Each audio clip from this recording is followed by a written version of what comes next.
Today on the Self Smarter podcast.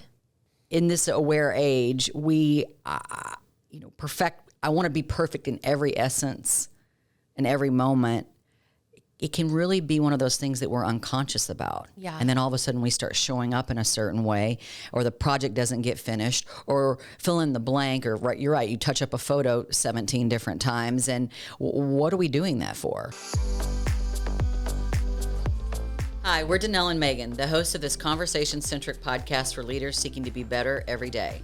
Whether you choose to be a leader in the workplace, at home, or in your community, we believe the most effective leaders are equipped to not only be self-starters, but self-smarter. Hello, and welcome to Self Smarter. I'm Megan, and I'm an imperfect person. And I'd like to introduce you to my imperfect co-host, Danelle. Hello. I thought we'd open today just by getting right into imperfection. This is a topic we love to talk about as friends. We've talked about it as colleagues. Yes. We talk about it as a company. Yeah. And I think it's been about 10 years we've been talking about it. Oh, for sure. Yeah. Our Queen Bee, I know there's another Queen Bee out there, but ours, Brene Brown, she wrote the book Gifts of Imperfections 12 years ago. Yeah, right. Because 2020 was the 10th anniversary of the book. So, yeah. It's amazing how time flies when you're imperfect. Right, when you have the tools to deal with it, that's for sure. That's right. And I remember when I first read it, I was thinking, I don't have an imperfect issue. I don't have a perfection issue at all. Mm-hmm. Like, I didn't think I was perfect, but I just certainly didn't think I had a perfection issue. Right. Which turns out I do. Mm-hmm. And then 2, how brave it was for someone to talk about it. Right. And then once you get into it, which I know we'll talk about more, like the genesis of that, rooted in shame and vulnerability. So the book changed my life, and I know it was very impactful to you as well. It's just been a roadmap, really. Absolutely. And so we're going to give some of that goodness to our listeners today. Good. And before we do jump into imperfection, let's hop to commercial. Before we start, let me just say that I don't know how we'd make it a day at our company without the help of our trusty IT services partner. Moby Systems has been our IT partner for years, and they keep us connected when computers crash and networks go haywire. The team at Moby is super helpful and understanding of people who don't know what the heck to do when equipment goes south. What I know for sure is that without them, we wouldn't be able to run our business as seamlessly as we do. With Moby Systems in your corner, you have peace of mind that they keep an eye on your company and its IT assets. We're offering our listeners a huge bonus to sign up with Moby Systems. Here's the deal.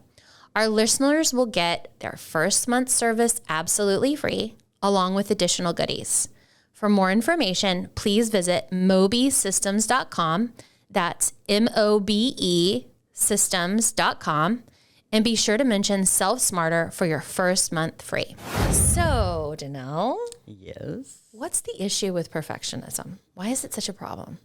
Well, honestly, I was trying to think of a visual, because it's the way the mind works, and it's literally a mask. It's not real. And it's because what perfectionism does is it keeps us from showing up authentically. We're focused when we're in seeking perfection, we're constantly polishing and pleasing others and trying to prove to ourselves. And it just makes it harder for people to connect to the real, flawed, and quite frankly, lovable people that we are. Because even though we might be in pursuit of making something, or in a moment making something very perfect, we can hide not only what we think we don't want others to see, but also the really goodness too. So we show up in this real unauthentic way. And I love what Psychology Today says and encourages us to do, is to choose connection over perfection. I love that. And I love this because it really gives us permission to be our authentic selves. And it helps us to embrace that we don't have to please everyone all the time or compare ourselves. And when we're accepting connection over perfection, it makes it okay to not be as flawless or as successful, quote unquote, or as popular as other people. And I think we are a society who's fell prone to that. Absolutely. With social media being right at the middle of it. Absolutely. And people sharing,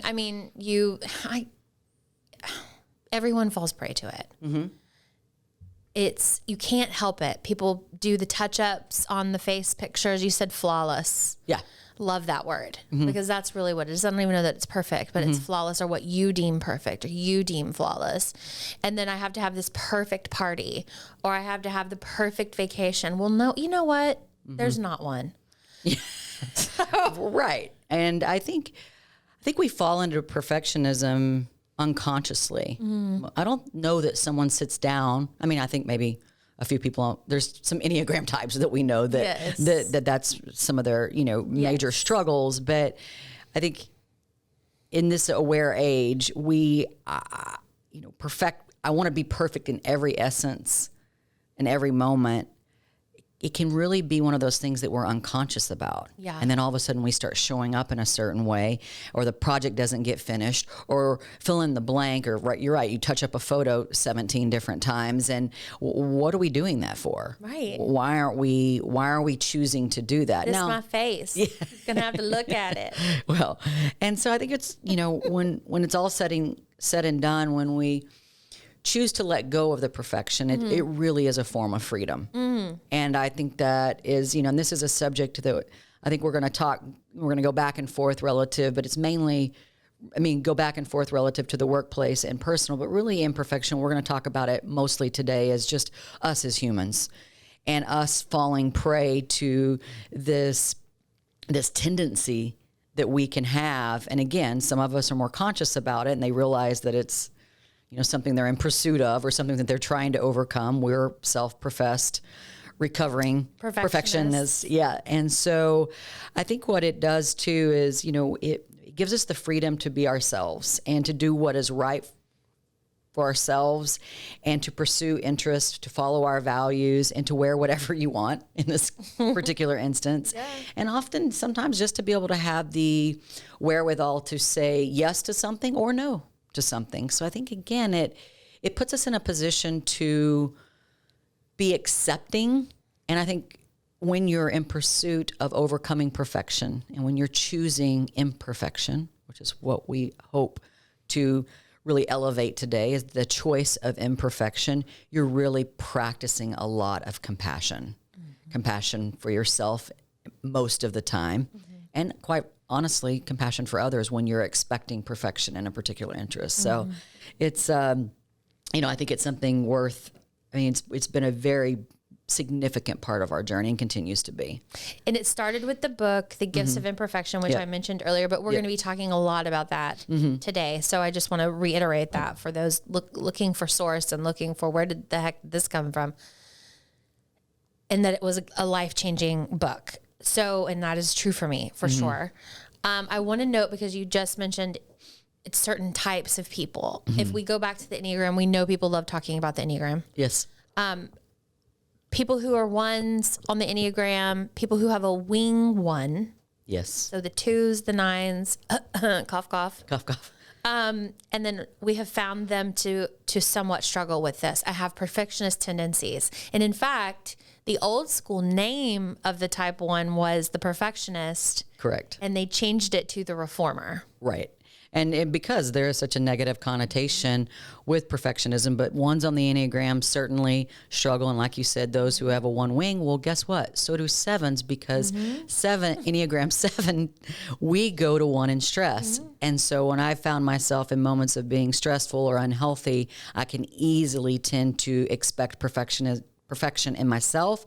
And even worse, others. Yes. And we've talked a lot about that on previous episodes. Yes. So. I also see, and we've studied in our studies, that 6s have a tendency to worry about perfectionism as it relates to safe choices. Right. Not necessarily actions, but almost lack of action, because it's not safe, or there is no perfect choice. And so why would I make a choice if there's no perfect choice or no safe choice? Correct. So which ends up being the sloth, which ends up being stuck in a holding pattern. Correct. So anyway, on the Enneagram.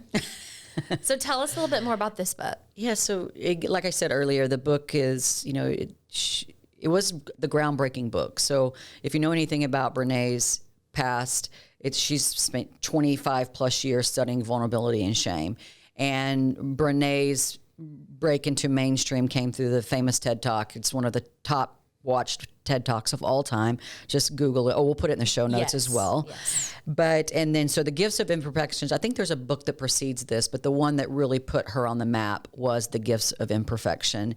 And they had the 10th anniversary, like we said, in 2020. When I went back to reflect on the book, I love how they describe, or what she says in the book description. So this is literally in how her and her authors describe the book. She says, this book is an invitation to join a wholehearted revolution, a small, quiet grassroots movement that starts with each of us saying, my story matters because I matter. A movement where we can take to the streets with our messy, heartbreaking, grace-filled, and joyful lives. A movement fueled by freedom that comes when we stop pretending everything is okay when it isn't. Yum, yum, yum. And so while she's not speaking, she doesn't use the word perfection here. The book is The Gifts of Imperfection.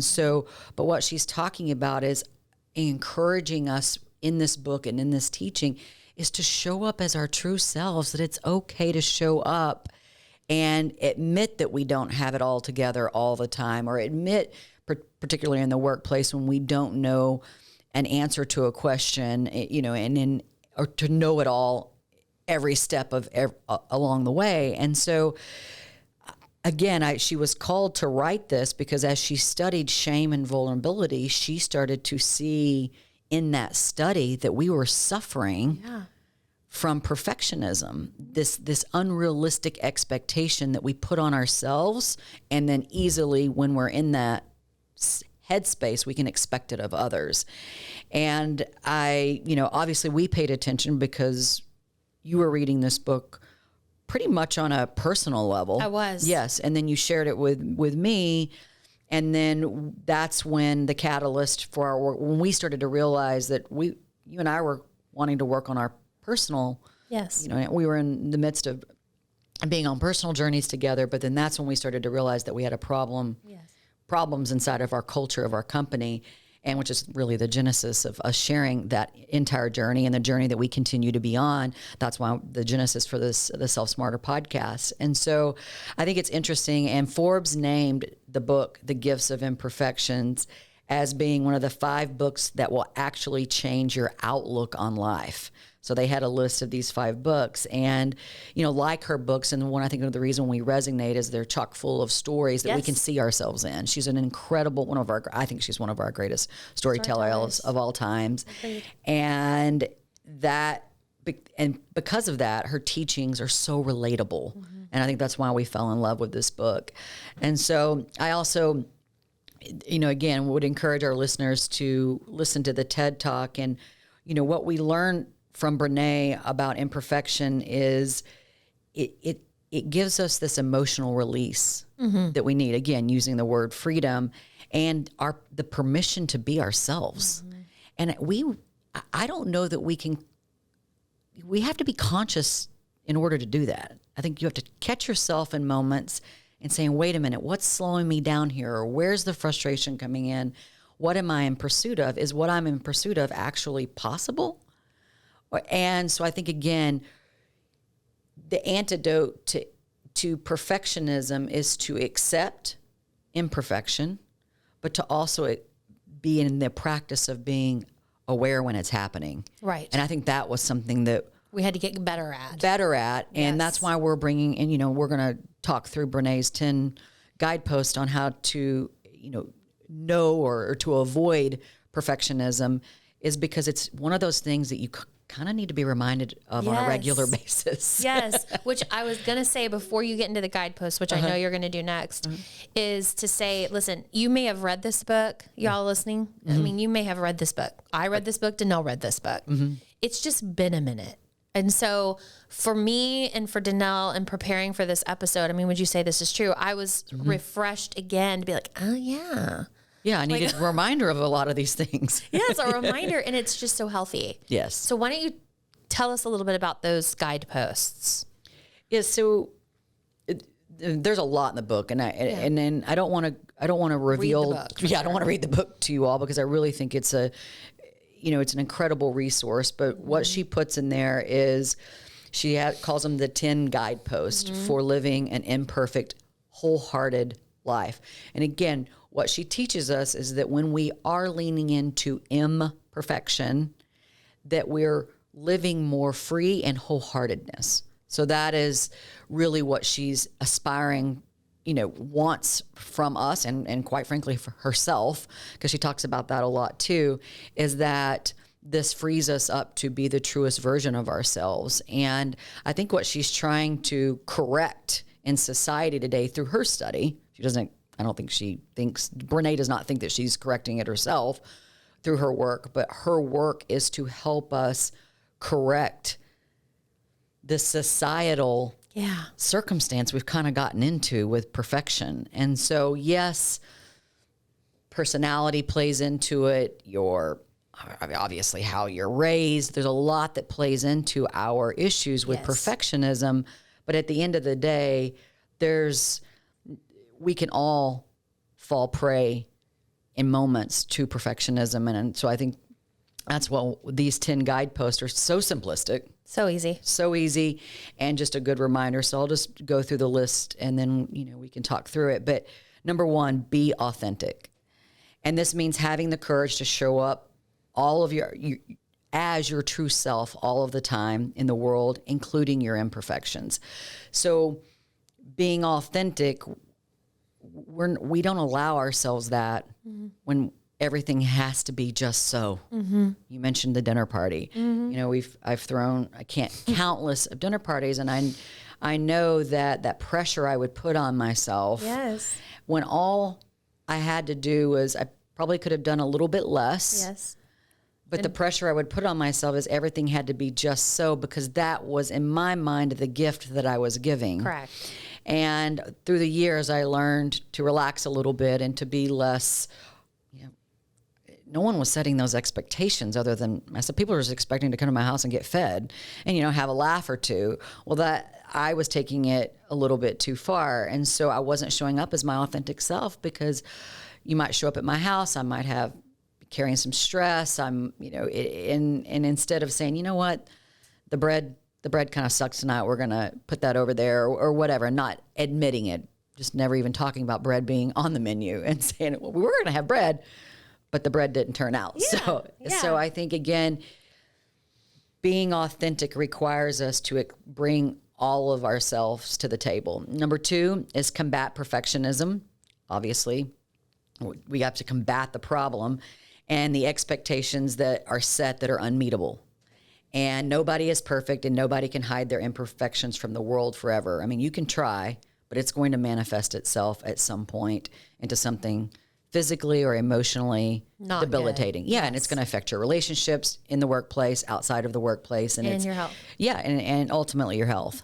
So number 3 guidepost is build resilience. So using courage and inner strength to overcome adversity. And I mean, build resilience, to me, that's another way to say live consciously and learn, learn from each step, the wins and the others. And so that's what I read into when I've studied that guidepost. Number 4, she says, practice gratitude. She says, this means taking the time to express the things that you are grateful to. And that could be in private and certainly to someone else. But I think gratefulness helps us stay in a mindset of, I'm grateful for what I'm experiencing right now, whether that's a perfect, even when it's not a perfect, not a perfect scenario. Yes. Number 5, use intuition. And many of us are unwilling to act on our intuition due to our brain's overwhelming need for certainty. And to overcome the need for certainty, we feel like we know that we have to, at times, embrace faith. And faith is a form of courage, as we know. And as Brene teaches us, and many of her teachings, is courage is, one of the greatest strengths that we can ever possess. And I think that comes from, we can, and I struggle with this, and I just had an instant personally in my life where my gut was screaming, here's the direction we need to go. And I chose an alternative direction. I went against my intuition, and I paid the price for it. And so it was like, in order because I was afraid to say no in that moment. And I didn't listen to my intuition, and it led me down a path that I ended up regretting. And I think that, our intuition can speak so loudly and clearly to us, but because of our need to want to please someone else, or our need, feeling like we have to be in a certain situation or be prepared in a certain way, we fail to listen to what is really instinctively already there. So, again, lessons that we continuously have to learn. And clearly I'm at 50, still trying to figure out how to listen to my own gut. Number 6 is to reject comparison. And this is a given, but we're all different. Yes. I mean, we're fundamentally different. So comparing ourselves to others in many ways is pointless. And we're all special and unique and have something original to contribute to the world. And I think remembering that is that often perfectionism stems from comparison. And I think that's and that's why you weren't invited to a lot of dinner parties. What? Because at number 1, you said you guys would host these elaborate dinner parties where you'd put all this effort into it, and everybody noticed that, including myself. And then it was like, well, how am I ever going to have them over for dinner when this is what they deliver? Okay. Could I ever deliver that? So I reject comparison. That's why you didn't have me over for dinner for all those years. Tanel would be like, when are you going to invite me over for dinner? God, because I'd be talking about food and things I made, and you'd be like, I would love to try that sometime. Yes, have me over. Have me over, please. You were Worried. battling perfection. Yes, in the comparison. In comparison to correct the way I might throw a party. Correct. Mine would obviously much more casual, just because I just don't. I mean, like y'all just would go way over, which is good. That's great. It was beautiful. But I don't know. I don't have the plating technique that you do. I don't have the chopping technique that you do. I was working on Which was interesting because I wouldn't have expected that, because that was something personally that I was trying to learn and share. But my expectation of I don't have that of anyone, by the way. So if you want to invite me over to dinner, I would love for you to. And I don't care if we're eating on paper plates. Yay. So, okay, well, done. But yeah, I mean, what I get what you're saying. Yeah, and with everybody listening, you're either finding yourself in the perfectionism, or you're finding yourself potentially on the other side of, wait a minute, maybe they are not doing something because they're worried about this. Correct. Yeah, so. And number 7 is embrace, play, and rest. I'm very good at the play. And I've learned that I'm very good at the rest. Yes, I'm not so good at that. But, what she means is by doing things that have no real purpose. Right. And that just doing the things that bring you enjoyment, whatever that may be. Even here. Yeah. We have our Tuesday team talk. We do. And we'll have a Pictionary game or a creative session. And I battle it. I think, is that a waste of time? Right. And then I have to challenge myself to say, actually, no, it's not, because it's play. It's play. It's play. I have to remind myself. Yeah, because it does. I mean, in that instance, it helps us boost creativity. I mean, it can provide empathy, resilience, and, it can deliver. And I watch it around here once we do it, because I struggle too. Should we be working on something more serious during that particular time? And then all of a sudden, I just feel the mood's happier. We're connected a little bit more. Yes. We're chatting on a little bit different levels. So I definitely think that play and rest allows us to be, again, a little bit more open. Rest, she's specifically in the book talks about sleep, but I think there are multiple forms of rest. I know in my mind, in order for me to rest, or not in my mind, in my world, I know that when I don't exercise, I'm not able to rest as well. So I physically have to get active in order to even find a chance at rest. So I think coming at rest is not necessarily, she does talk about getting a solid solid night's sleep. And for some of us that's easier than others. And we won't unpack all that right now. But I have found that rest presents itself differently for different people. And sure. I had to learn for myself, in order to rest, I needed to almost exhaust myself. Now, that was not a problem mentally, but physically I was needing to step up my game a bit. Sure. So number 8 is to practice stillness and calm to fight anxiety. And she's talking about being able to calm and quiet ourselves in order to combat, anxious feelings or feelings of doubt. And that can be anything from meditating to praying. Personally, even though it's not actually stillness, but I can find stillness in a walk. My mind does slow down and allows me to just, and maybe the walk is just something easy on a trail. It's not necessarily, I'm not out there to have a physical, I'm not there trying to burn calories. I'm out there literally trying to free up my mind.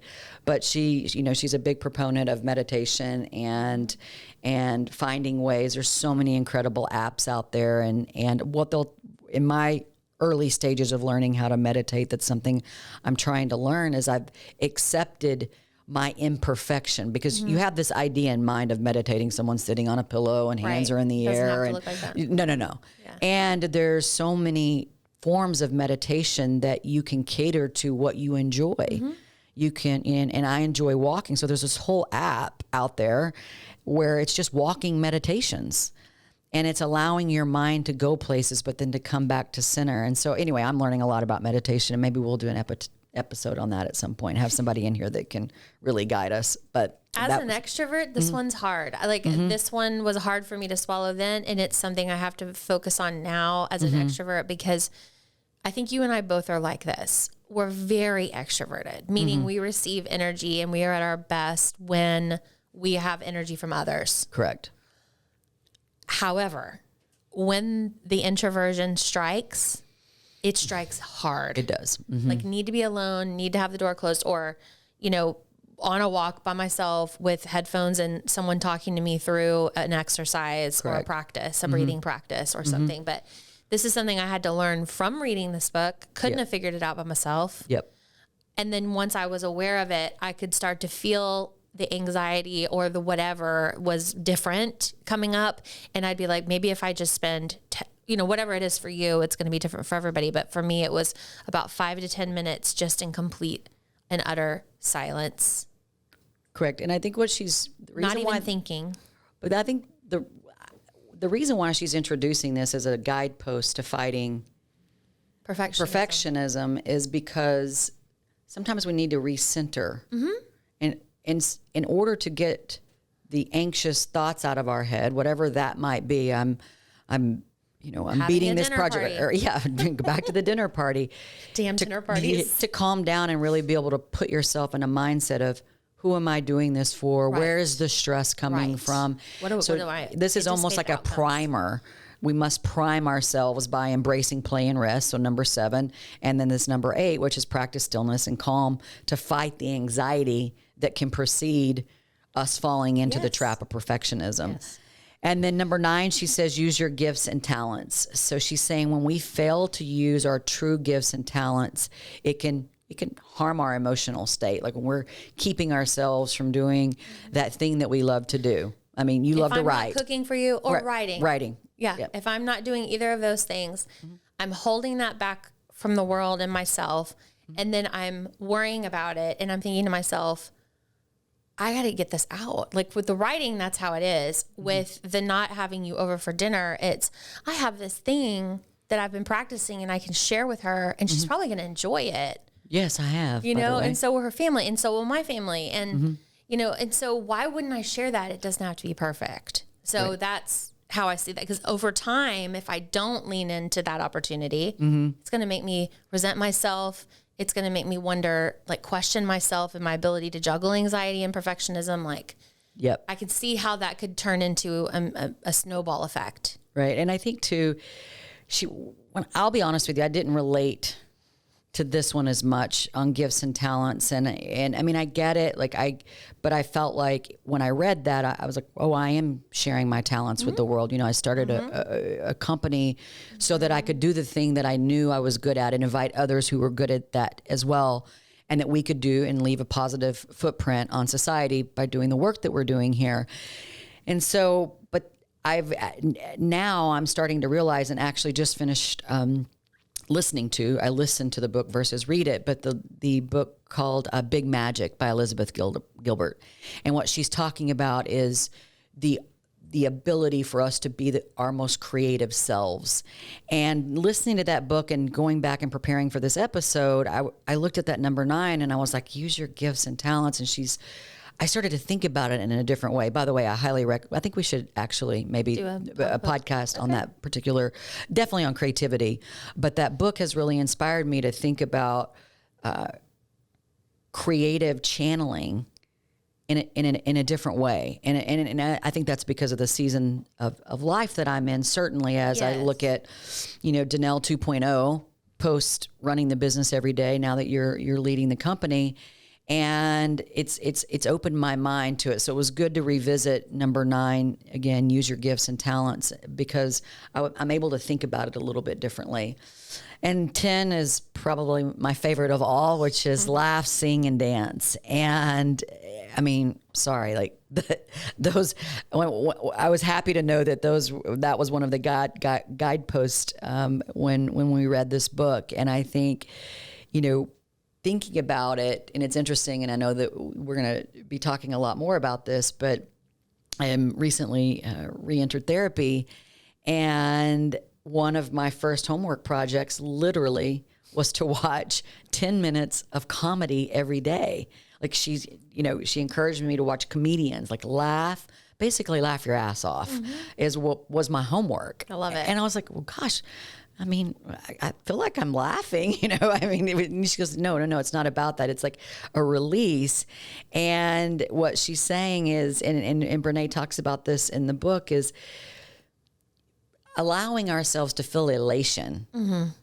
And sometimes even though we can be feeling happy, it's like the practice of taking it to the next level. And so really, and Brene says, sing and dance out loud, not just with yourself or in the bathroom or in the shower, but literally with other people. Like make it something that you're committed to. And and both of them, both Elizabeth Gilbert and Brene Brown, are correct, because, and my therapist, and I said Elizabeth Gilbert, she talks about singing and dancing as being a creative outlet as well, is that, it really creates an emotional experience when you can do that with someone else. Mm-hmm. So I think there's benefits to doing it depending on what you're working on, but I just could not believe that was one of the first things that my therapist recommended that I do, is to literally watch comedy. And so revisiting this, it was very validating. So I feel like I need to write Brene Brown a strongly worded email about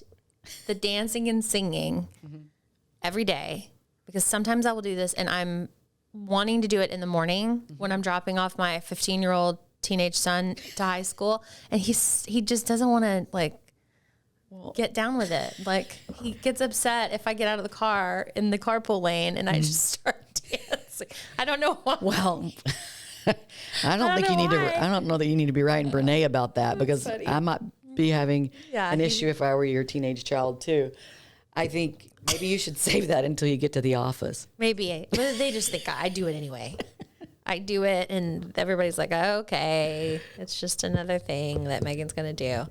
All right, let's get a little vulnerable for a minute. Okay. You brought it up. I did. Brought up your therapy. Mm-hmm. And I do want to talk about it a little bit more in Music Moment. I just kind of wanted to prepare you. Oh. And as it relates. Therapy and Music Moment. Yes, okay. Because it does relate to the last guidepost, and I thought it would make for a good music moment. Okay.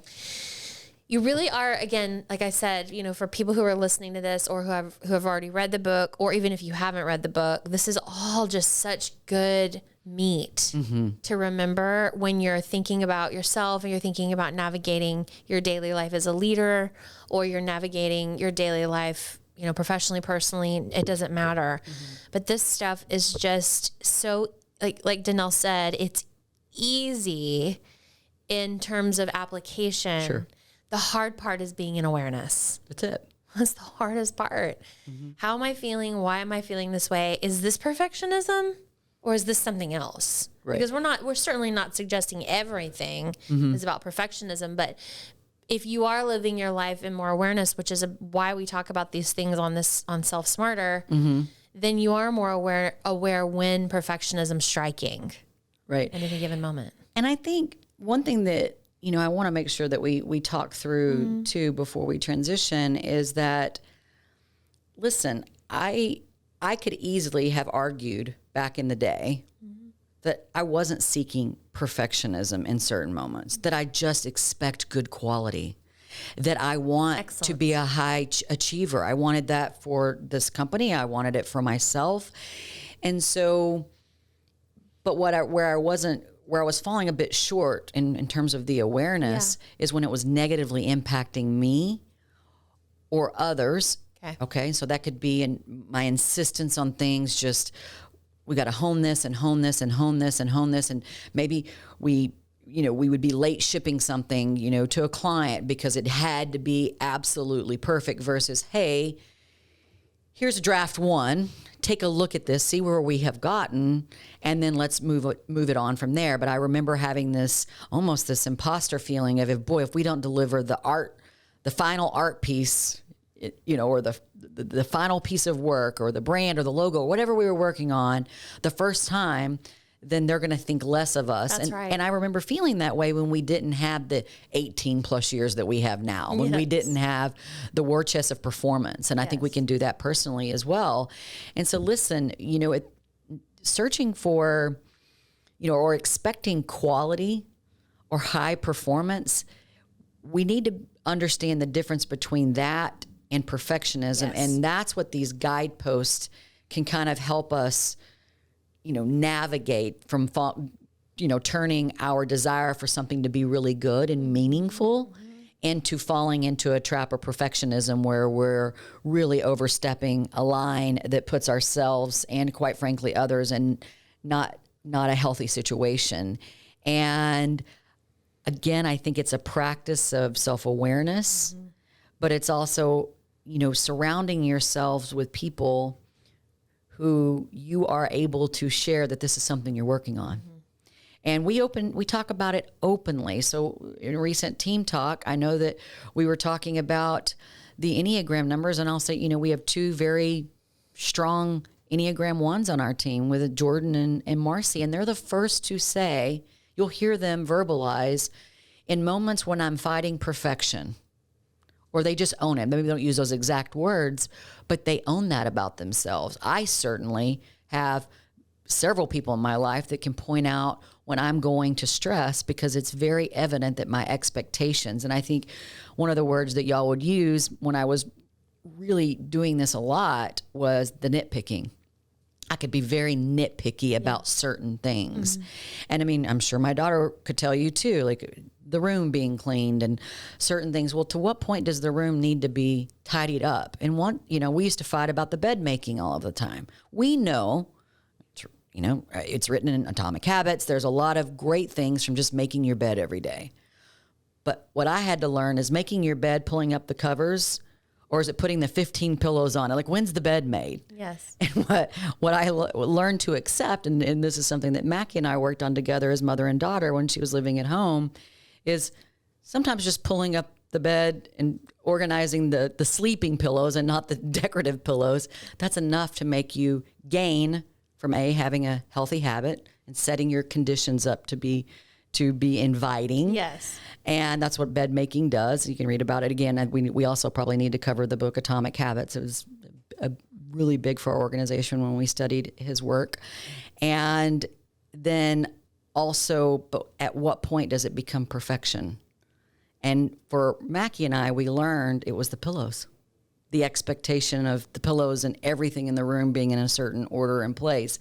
And so I think, again, it's and for you having the trust in me to say, Dee, I think we need to stop honing this and we just need to get this out. And a lot of times it had to do with my own writing. You would encourage me, this is good. This is really good stuff. Yeah. And I'm like, well, if I had another day or two, and we do this with this podcast all the time. And you're like, no, we're ready. We're ready. And I have to say to myself, Danelle, to what standards are you putting on yourself? Are they realistic? And so while I believe that we are recovering, there are moments when it's easy to slip back into those bad, destructive habits. So Can't help it. Yeah. That's the authenticity of it, is just being aware and awareness of it and dealing with it every single day. I mean, we are both imperfect. as our listeners. Yes. And the fact that you're addressing it and are an awareness of it is a win. Yeah, it was interesting. I just today popped in, knowing that we were going to record today, and I read a quote that came into my inbox, and it was by John Steinbeck from East of Eden. And the quote is simply this, and I'll make sure that Jordan puts it in the show notes, but it's, and now that you don't have to be perfect, you can be good. Love it. And that's what Brené's talking about. She's saying that imperfection allows us to be free and more wholehearted. And I just love that quote, and I thought it was so great. Interesting that would pop into my inbox today. How many quotes would we put on the wall if we could put more quotes on the wall? We have quotes all over our office by wonderful poets and just thinkers and leaders, and this is one that needs to go up. I would put them needs to go up. Maybe it needs to go over my door. A crayon that qualify. And now that you don't have to be perfect, you can be good. Well, you don't. Oh, okay, writing on the walls with crayons is imperfection. Just joking. Okay, let's transition to music moment. Therapy. Mm-hmm. Music is therapy for you. It is. And we've been talking a lot about therapy a lot lately. Mm-hmm. In fact, multiple people at the company have been saying, well, I'm in therapy. And I'm like, well, good for you. Yes. It's fantastic. Absolutely. But why do you think we lean on music as therapy? I mean, honestly, I think it's a form. I mean, obviously, it's a creative art form. Yeah. But when you listen to lyrics, I mean, there's some songs out there that are just fun, make us happy and jump around. But this is someone sharing a part of themselves with you to connect and to in many ways to express themselves. Mm-hmm.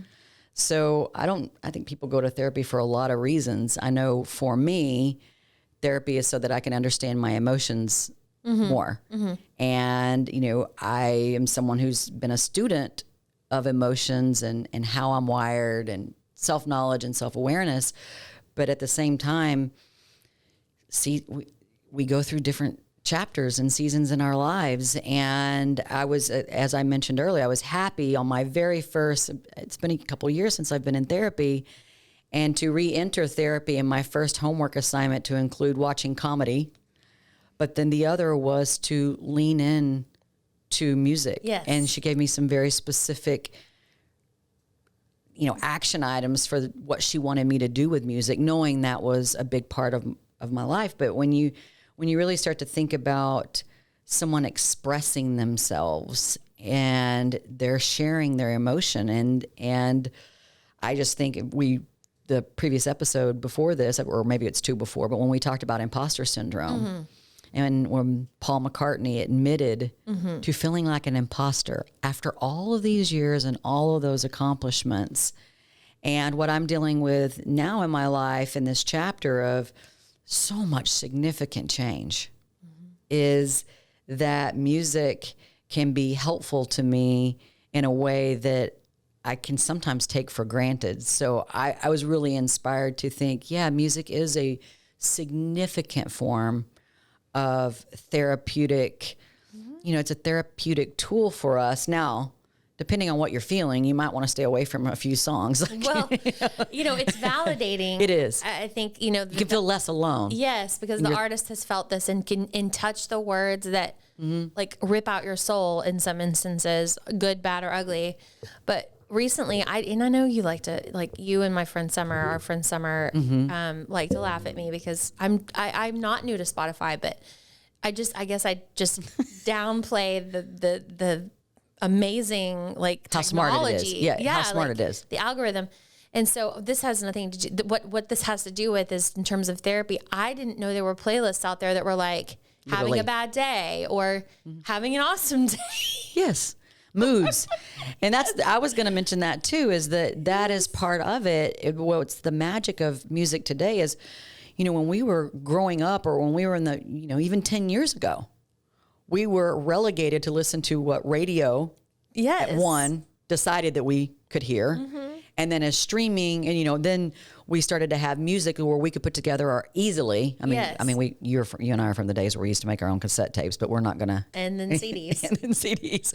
But if you think about the ease of it today, and now we have these incredible resources where you can say, I'm feeling this. I'm feeling sad. I'm feeling lonely. Yeah. I'm feeling happy as hell.